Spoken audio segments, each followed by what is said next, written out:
Coming to you from Bill Snyder Family Stadium in Manhattan, Kansas. Oklahoma State just finished off a 31-12 defeat at Kansas State. I am Scott Wright of the Oklahoman, joined by Nathan Ruiz. Nathan, a very frustrating day if you're a Cowboy fan. A lot of tough stuff to watch. The offense really struggled to get going. 127 rushing yards, 184 passing yards. Not an ideal day, and Mike Gundy spoke to that in a variety of ways. Yeah, he said that, interestingly, OSU's pass protection was as good today as it might have been all year, but they couldn't pass and catch the ball very well. The running game really wasn't there. There weren't a lot of carries to be given out in the first place. So nothing really went OSU's way. Didn't score a touchdown until early in the fourth quarter. Ends up losing this game 31-12. Now finds itself at 4-3. Has an open week coming up, but the schedule looks really tough going forward. Absolutely, especially with the defense struggling the way that it has. A Kansas State offense that hasn't really wowed a lot of people, but was able to get physical, push the Cowboys around, especially in the second half. No touchdowns scored in the first half of the game, but Oklahoma State not able to capitalize when it had opportunities. Some red zone struggles on offense. The defense getting pushed around sounded like, from everyone we talked to, was the dominant thread in the second half. Which is strange because coming into this game, OSU led the nation in sacks. Kansas State was last in the Big 12 in sacks allowed, so it seems like that was a matchup, that offensive line of Kansas State versus OSU's defensive line, that was really going to favor the Cowboys, but it was the other way around. They controlled the line of scrimmage, gave quarterback Skylar Thompson plenty of opportunities to run. Running back Alex Barnes ran all over the Cowboys, so really the matchups that we thought would favor OSU ended up not doing that, and then put OSU in the hole from the start. Mike Gundy was happy with the way the secondary adjusted, especially against the deep ball.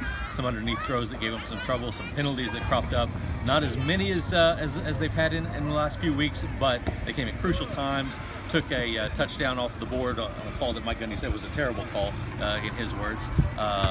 But some still frustrating penalties, a holding penalty on a passing play that would have forced a punt, some things like that that were crucial plays, crucial penalties at really bad times. So the discipline's still a little bit frustrating for these Cowboys. Now they go into the bye week, really need to try to figure some things out, because they're going to need 2 more wins to get bowl eligible at this point, Nathan. Yeah, Mike Gundy's point was not to panic, which seems like a strange approach when you're at 4-3 and you've lost 3 of your last 4 games. But you know, he says that if you panic, things are just going to get worse. So they're going to head into the open week, have a couple practices, and try to just tweak things. It sounds like there's not going to be any massive changes. He was asked straight up, "Are you considering a quarterback change?" And he said, "Not really," which is more than he has said in that regard. But he feels pretty comfortable with Taylor Cornelius. But it sounds like there would be more tweaks than overall changes coming towards OSU. But there's definitely plenty of concerns, and tweaks are going to happen in a lot of areas. On the quarterback topic, this was the most critical, I think, that he's been of Taylor Cornelius' play. Mike Yursich, the same, said that this was Taylor's worst game by far, without having the benefit of looking at the tape, obviously. But really disappointed in the way that he threw the ball. 17 of 35, 2 interceptions, only 184 yards on the day for Taylor Cornelius. And he owned it. I asked him, how did you feel about, where can this offense improve? And he immediately came back with my play. So he's owning it. He recognizes he can be better. I don't know if he senses some heat over his shoulder. He's certainly sensing heat on social media if he's checking that. But it's a situation where OSU needs him to be better because this offense is so dependent on the quarterback.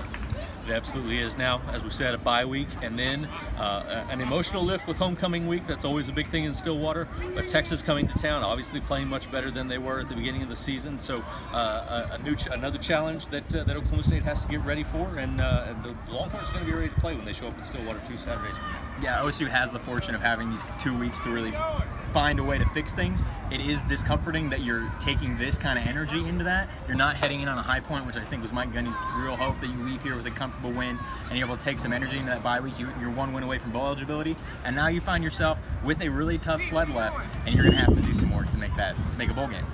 All right, I think we need to get out of here before we get hit in the head by an errant field goal try. So for Nathan Ruiz, I am Scott Wright of the Oklahoman. Keep it on newsok.com and check us out every day in the Oklahoman for all of your Oklahoma State football coverage.